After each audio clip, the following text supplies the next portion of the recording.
Hello, hockey fans, and thank you so much for watching. I'm Amy Johnson with the AHL Report, and I'm here in Ricoh Coliseum in Toronto, where the Rocket Sports media team has been covering the 2017 Rookie Tournament all weekend long. And as this tournament winds down, we're now looking forward to the upcoming hockey season. And so we've got some, in just a couple of minutes here, we're going to share with you some of our videos from interviews we had with players and coaches throughout the tournament and give you a little bit of feedback on our analysis of how the prospects did in this tournament. But before we do that, I have a very special announcement to make here from Rocket Sports Media. We have a new podcast that's going to be joining the Rocket Sports Media crew this upcoming season, and it's going to be based here at the AHL Report. It'll be co-hosted by yours truly and our founder and editor-in-chief, the man behind All Habs Hockey Magazine, Rocket Sports Media, and the AHL Report, Rick Stevens. Rick and I will be coming at you every Tuesday to give you some insight on the American League. We'll be talking, of course, about the Laval Rocket and the Brampton Beast in the Montreal Canadiens organization, but we're also going to touch on some personal player stories and profiles, coaches, staff, and scouts. We'll be talking to lots of insiders and bringing their voices to you as well. In addition, we'll touch on general AHL news and entertainment to kind of bring you up to speed on what's going on in the American League and keep your finger on the pulse of all of the upcoming prospects across the league. So we will have a short kind of sneak peek pilot coming out later this week, probably Wednesday or Thursday, so keep an eye out for that. But then come back to visit us every Tuesday at the AHL Report for a podcast with inside information like you won't get anywhere else. But now, of course, we're going to give you a little sneak peek of some of our analysis of the rookie tournament. So go ahead and take a look at some of the people that we talked to here in Ricoh Coliseum. As a group, it's a learning experience for us. You know, it's our kind of our first little test together. So I think, you know, going forward here into the next camps, I think we should be all right. I'm happy with the way I played. You know, I thought I played well. I think you know, tonight was probably a little bit better for me than it was last night, even with the score being 8-2. Yeah, it's surreal. You know, out of the 20 guys or 23 guys who are here, you know, they picked me, and from management, that's huge for me. I know I felt pretty good. I felt really comfortable here, and I think kind of being in my second year kind of helps it. It's kind of familiar faces, and you kind of know what to expect out there. So I thought we did good as a team and also individually. He's an amazing player. He's kind of easy to play with. I know where he's going to be. I know like what he's kind of thinking mentality-wise, and I know if I jump into the rush, I know he's got my back, and I know he knows that if he goes off, I got his back. Overall conditioning, obviously. I want to make sure that my legs wouldn't get tired as fast during games, that I could skate through 3 periods and make sure I could create chances offensively all through the game. So that's what I worked a lot on this summer.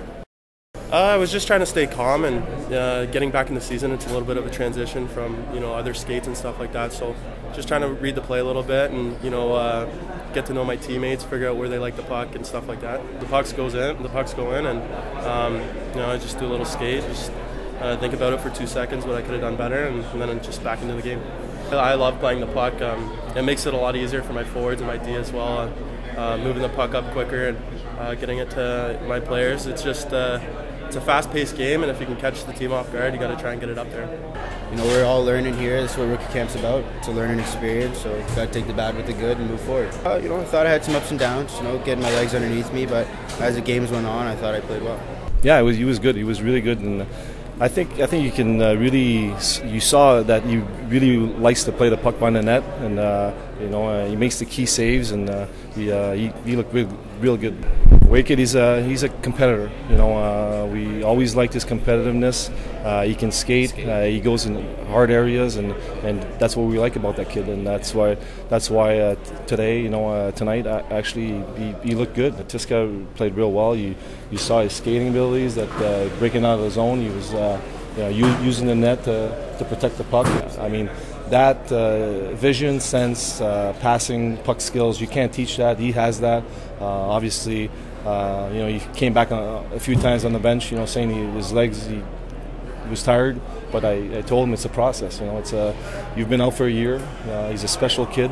We're going to be patient with him. He knows that. So for him, it was a good start. Dan Audette had a lot of chances. You know, wasn't on the score sheet for the 2 periods, but in the third he got rewarded, and that's what happens when you play the right way, you play hard, and he stood out there. So it's all good signs for Danielle. I mean, Noah plays the same way every night. You know what you're going to get from him. He's a competitor. He will block shots. Will do everything that the coach wants him to do. And obviously, I wanted to get him stronger with one-on-one battles. And he's still a young kid. He's turning pro this year, and we'll see what happens. There's up front. There's a lot of opportunities for young guys to step in, and even on D. I mean, on D we have a lot of Ds and a lot of competition and healthy competition. We want that. We want them to force our hand for them to stay. So it's all good, and it's good for the team. One guy that really has faced a lot of adversity lately that I was looking forward to seeing, and I'm sure a lot of Habs fans were looking to see as well, was Martin Lapointe.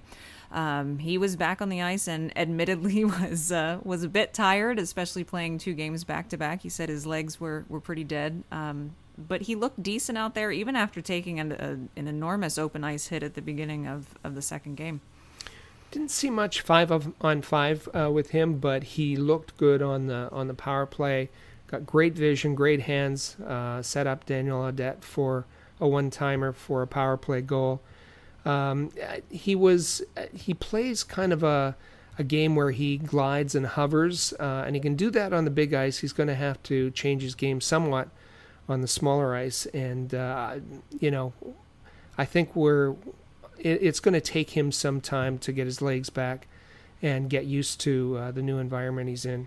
Well, and the one thing, actually, that's exactly right, because Marty Lapointe did mention afterwards that they knew that they weren't expecting him to be, where the rest of the guys are as far as conditioning goes after having been out for so long. And he said that the key word that they've been telling this young athlete is just to be patient, and that the Canadiens are going to be patient with him, and that it's going to take some time to get his strength and conditioning back up where it should be, but that they'll be with him kind of every step of the way. So that's got to be encouraging for him.